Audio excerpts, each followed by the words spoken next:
Assalamualaikum warahmatullahi wabarakatuh. Perkenalkan, saya Harsa Perdana dari Fakultas Ilmu Komunikasi 2019. Penggunaan media hampir tidak dapat kita elakkan dalam kehidupan kita. Di rumah, kantor, saat berpergian, berjalan, atau berolahraga di taman, kita selalu menggunakan media.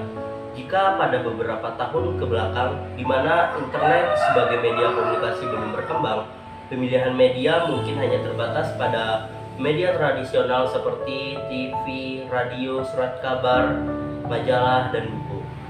Namun, pada era globalisasi, pemilihan media menjadi lebih kompleks karena bertambahnya media baru seperti situs internet, video games, DVD, pemutar MP3, dan lain-lain.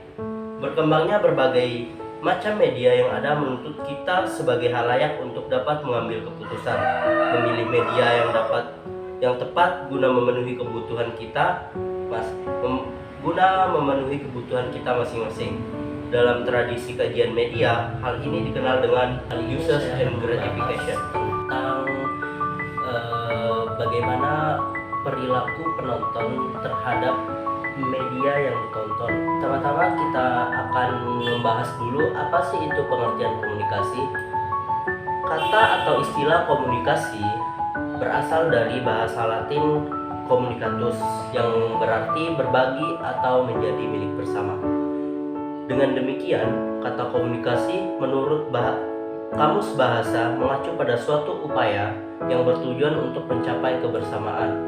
Sedangkan menurut Webster New Collegiate Dictionary dijelaskan bahwa komunikasi adalah suatu proses pertukaran informasi di antara individu melalui sistem lambang-lambang, tanda-tanda, atau tingkah laku. Misi komunikasi secara umum adalah suatu proses pembentukan, penyampaian, penerimaan, dan pengolahan pesan yang terjadi di dalam diri seseorang dan atau di antara dua atau lebih dengan tujuan tertentu. Definisi tersebut memberikan beberapa pengertian pokok, yaitu komunikasi adalah suatu proses mengenai pembentukan, penyampaian, penerimaan, dan pengolahan pesan. Sedangkan teori komunikasi adalah suatu pandangan dan strategi yang akan membentuk alat dan rangka kerja untuk suatu perkara yang hendak dilaksanakan dalam proses komunikasi. Teori akan membina bentuk dan kaidah komunikasi yang hendak dibuat. Melalui penulisan ini, penjelasan tentang beberapa teori komunikasi akan dibuat. Setiap pelaku komunikasi dengan demikian akan melakukan 4 tindakan: membentuk, menyampaikan, menerima, dan mengolah pesan. Keempat tindakan tersebut lazimnya terjadi secara berurutan. Membentuk pesan artinya menciptakan suatu ide atau gagasan. Ini terjadi dalam benak kepala seseorang melalui proses kerja sistem syaraf. Pesan yang telah terbentuk ini kemudian disampaikan kepada orang lain, baik secara langsung ataupun tidak langsung. Bentuk dan mengirim pesan, seseorang akan menerima pesan yang disampaikan oleh orang lain.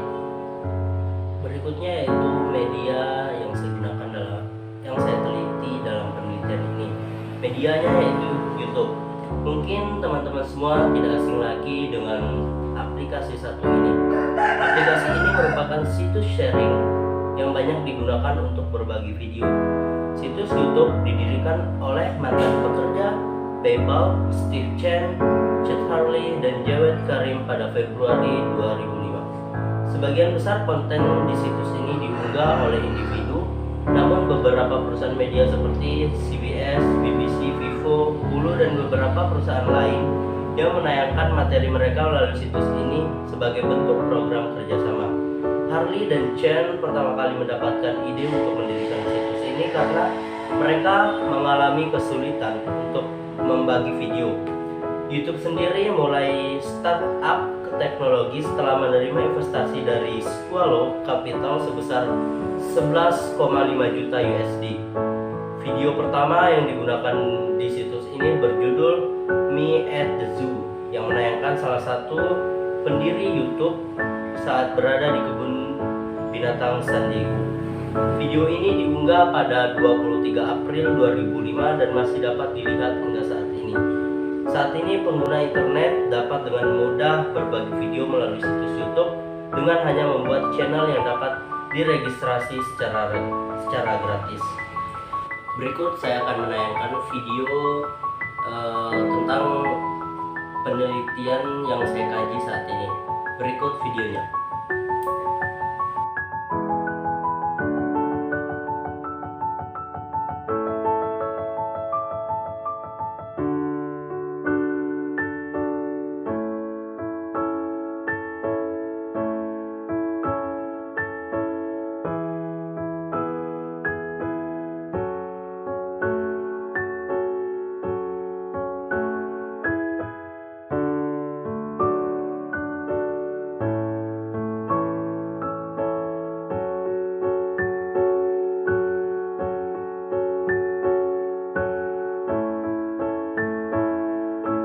Pada video sebelumnya menurut saya itu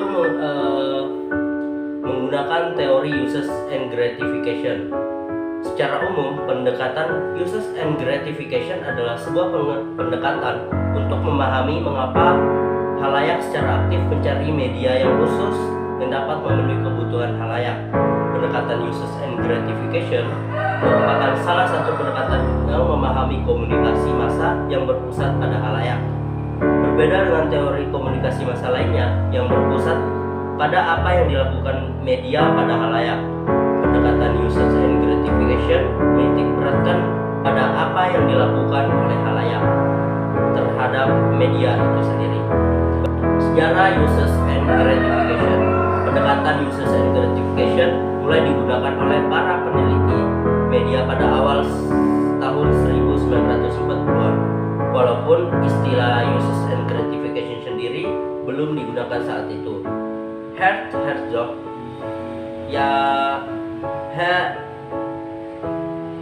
Herzog yang memulai kajiannya mengenai uses and gratification dengan melakukan klasifikasi beberapa alasan mengapa halayak memilih media yang khusus.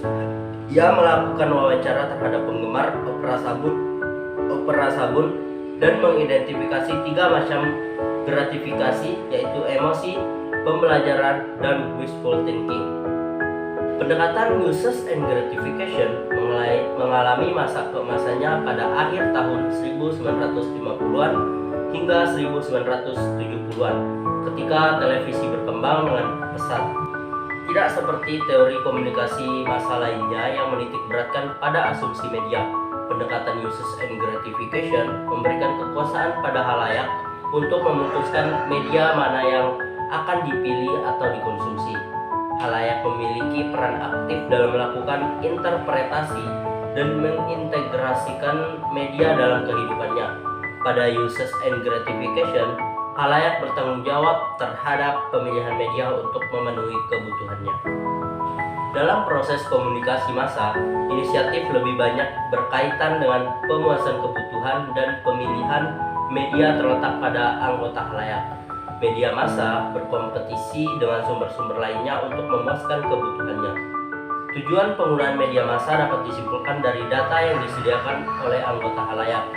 Penilaian tentang arti kultural dari media massa harus ditangguhkan sebelum diteliti lebih dahulu orientasi halayak. Jadi, teori uses and gratification yaitu teori yang digunakan untuk melihat bagaimana kekuatan massa terhadap media yang ingin ditonton sesuai dengan keperluan, kebutuhan dan keinginan dari penonton itu sendiri. Sekian materi yang dapat saya sampaikan, lebih dan kurangnya saya mohon maaf. Saya Harsha Perdana pamit undur diri. Wassalamualaikum warahmatullahi wabarakatuh.